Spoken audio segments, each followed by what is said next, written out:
Hello, my name is Anthony Seba, and this is a research proposal I'm doing for my Edtech 603 course at Boise State University for my educational technology doctoral studies. This presentation is on cultural implications on online course design, and I'll be looking at accommodating cultural values and learning preferences. I'll be looking at several things. As you can see, I'll start with a case study, followed by my thesis statement. I'll also be looking at status of international students in the U.S., and I'll also look at differences of culture that affect learning and touch on individualism and collectivism and vertical and horizontal cultures, otherwise known as power distance. I'll also look at values behind online learning theories and the need for awareness of differences and how we can accommodate differences. My interest in this started with a module I created for my company that I work for. I created a cultural training course, uh, provided the same content, and use the same delivery system for 22 different countries. But as you can see, the results of the evaluation were very different depending on the region and the country. For example, in India, I had a 4.35 evaluation, whereas in Eastern Europe, I had a 2.65 evaluation. So these numbers are very different, and I was really very surprised to see such different results while everything else was generally the same. And I came to realize that really a lot of it was based on cultural differences because other modules also had similar differences, though not as stark as this one. So I wondered why. So this presentation will look at the issue of culture and development of online training courses. My thesis statement is this, that with awareness of cultural differences, instructors can adapt their courses so as to accommodate diversity while also supporting international students in developing strategies to become more effective in an American cultural learning environment.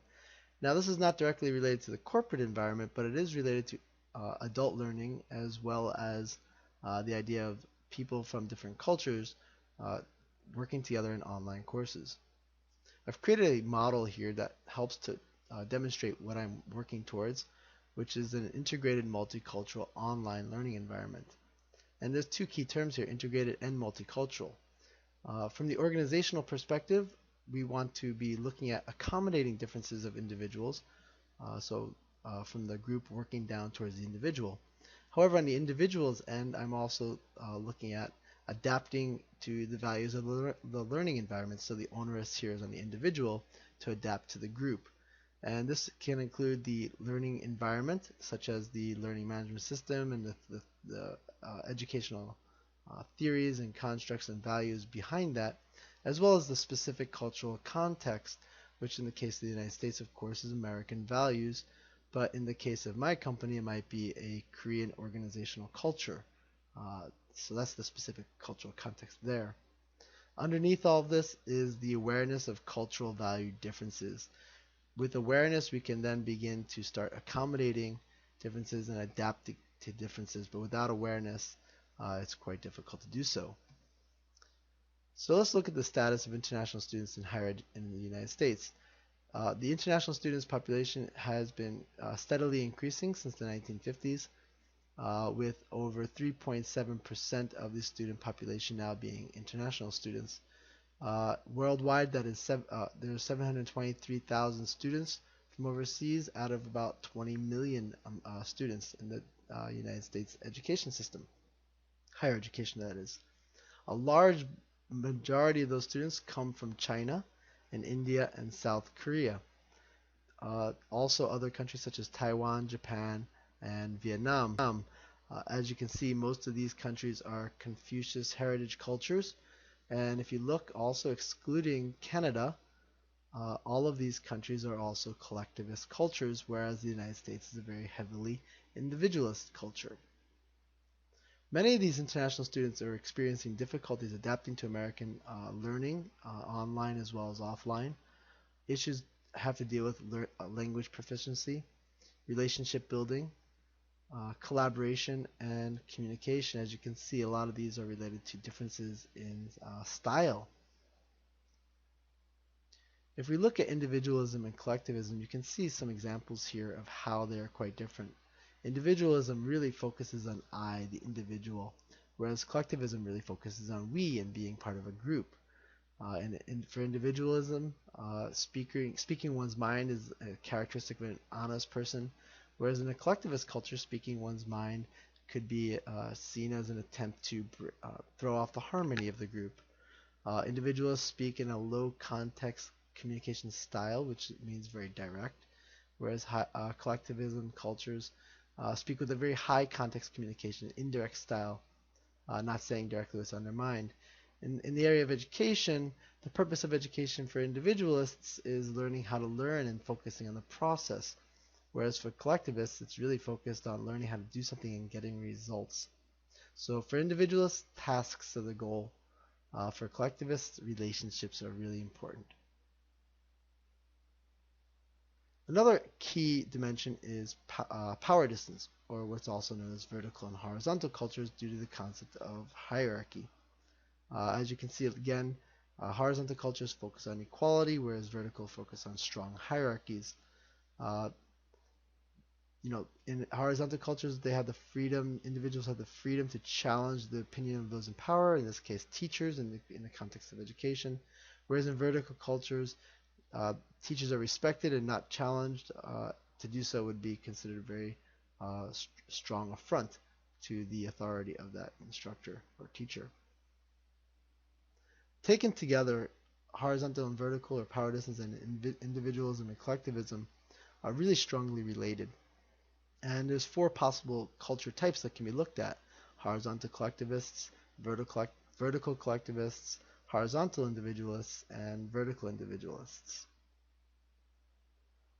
Uh, I've done some research using the Hofstede Dimensions website, and we can see here four different kinds of cultures. The United States is a horizontal individualist culture, whereas South Korea is a vertical collectivist culture, Slovakia a vertical individualist culture, and Costa Rica a horizontal collectivist culture.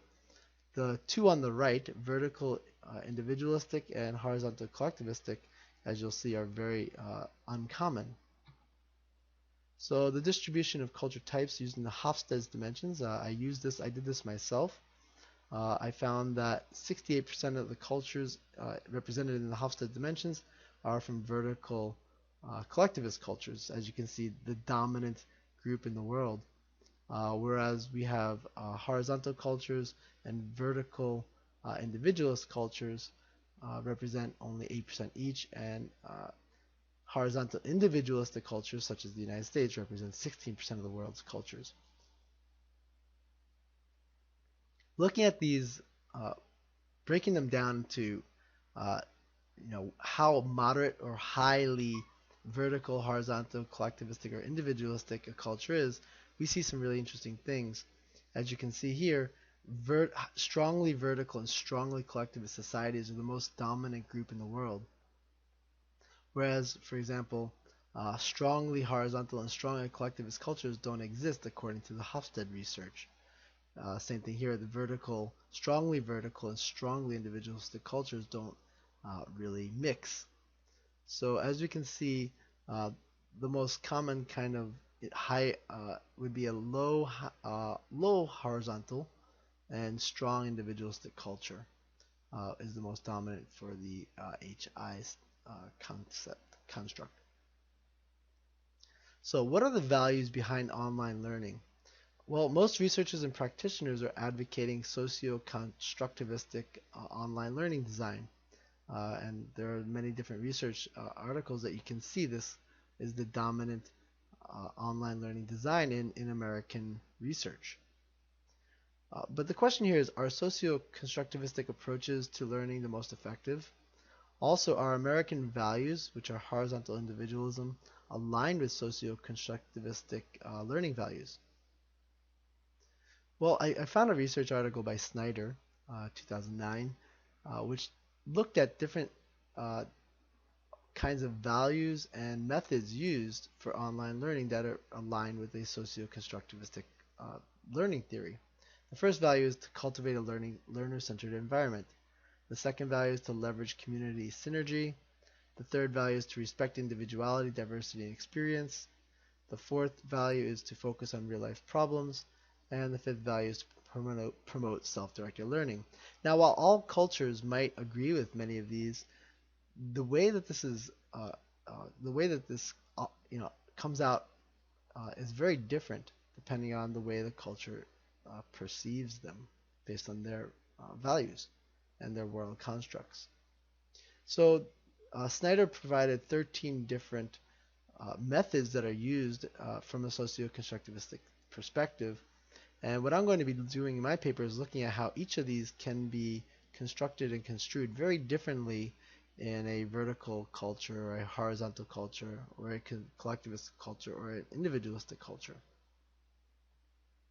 One of the interesting things I found is that, an interesting question is, are certain cultural values best for learning? Do American cultural values align with socio-constructivistic values? And also, do horizontal collectivistic culture values match the values of socio-constructivistic online learning models better than other cultures? This is based on some research by Hornick and Tupici in 2006, and they looked at what culture values worked best in a typical online learning culture that was based on socio-constructivistic values. And they found that horizontal collectivistic cultures values matched most well. And so what they recommended was that individuals are supported to adopt this kind of horizontal culture, collectivistic values when learning online. And so the question is here then, should we all adopt a Costa Rican values in a sense? Because as you can see, according to the Hofstede dimensions, there are only 5 different countries, or rather 6 countries, that actually fall into this kind of category. So an interesting study might be even to look at these countries and see if they perform better than people from other cultures, but that's beyond the scope of this current research project. So instructors must be aware of the cultural values of their students, and there's many different ways they can do so.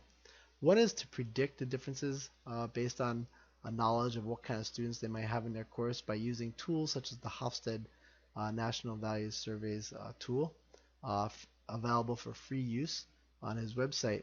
And as you can see here, if you were to have a Brazilian student in your class or several Brazilian students, you might be able to predict that you're going to have issues with them in the area of both collectivism and horizontal versus vertical cultures, because they're quite different, the profiles between Brazil and the United States. You can also use a tool on their website to do a personal individual assessment for a moderate fee of about $10. Other different value surveys exist, so you can do an individual survey, Schwartz's Values Survey, Triandis Survey, World Values Survey, Hofstede Values Survey, which I just showed you, and also the Globe Smart Value Survey, which is what my company actually uses currently with our expatriate training program. There's also a Cultural Dimensions of Learning framework, which I already reviewed for a previous paper done by Paris, Linder, Van Berschot. And this was not a validated tool, but it is useful in at least generating discussion on differences, and that's something that could easily be used free of charge by instructors. So it's really important to use these kinds of tools to become aware of the differences that may face you and your students. An interesting model here is whether or not the group should accommodate the individual or whether the individual should accommodate the group. And if we look at this maintenance of heritage, culture, and identity issues, one thing we can see here is an integration model is the concept of what the individual coming to the power culture would be looking for, integration of their values into the dominant culture, and a multicultural value or conception for the larger power society. So in the United States, we might look at something like a blend of a multicultural and melting pot for our students, and also a blend of integration and assimilation model for our students who are looking to assimilate to American culture as well as integrate their values into the culture. So an accommodation model again then should instructors should adapt their courses so as to accommodate diversity based on the understanding of different values and the different problems and difficulties that students from different kinds of cultures may face in their classes. Also, instructors can support international students and help them to develop strategies to be more effective in assimilating and adapting to the American cultural learning environment. And finally, all students, both American and non-American students, can be encouraged to bring out values that promote a learning in a socio-constructivist learning environment, such as would be found in a horizontal and collectivistic culture. These are the references I've used for this presentation, and these are the image credits. Thank you very much for listening, and I look forward to your feedback.